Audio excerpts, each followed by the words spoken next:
নারীর টানে, ভালোবাসা নারীর টানে।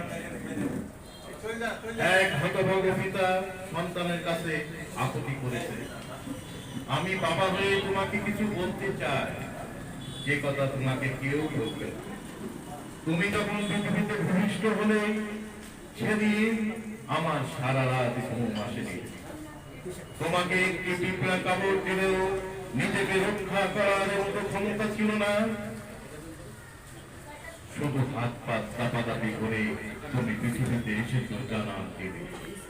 তুমি জানো ভালো বন্ধু একমাত্র তোমার পিতা মাতা, যারা তোমার কোনো প্রতিদ্বন্দ্বী ছিল না কোনদিন।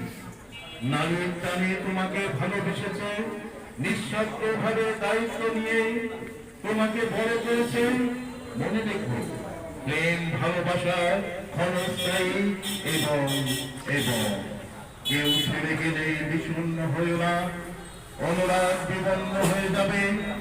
যারা তোমার প্রতি সদাই ছিল না, তাদের প্রতি অসন্তুষ্ট থেকো না। ধৈর্য ধরেও সময় ভুলে দেবে তুমি কি করবে।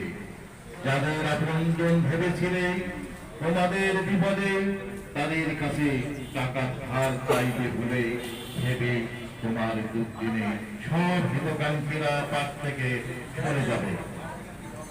তখন তুমি এক নতুন পৃথিবী দেখতে পাবে, আশ্চর্য হওয়ার কথা, না ভোলার কথা।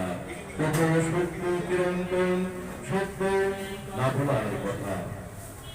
আমার বৃদ্ধ বেলায় তোমার কাছে অর্থ করে চাই না, ভালোবাসার নারীর টানে সবটুকু সত্তা বিলিয়ে দেব।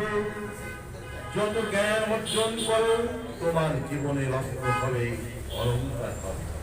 কঠোর পরিশ্রমে চলার পথে সফলতা অর্জন করতে পারবে। জীবনে বিনামূল্যে কোনো কিছু জোটে না, কেউ সহযোগিতার হাত বাড়ায় না। জীবনকে ভালোবাসতে হবে, ভালোবাসতে শেখো।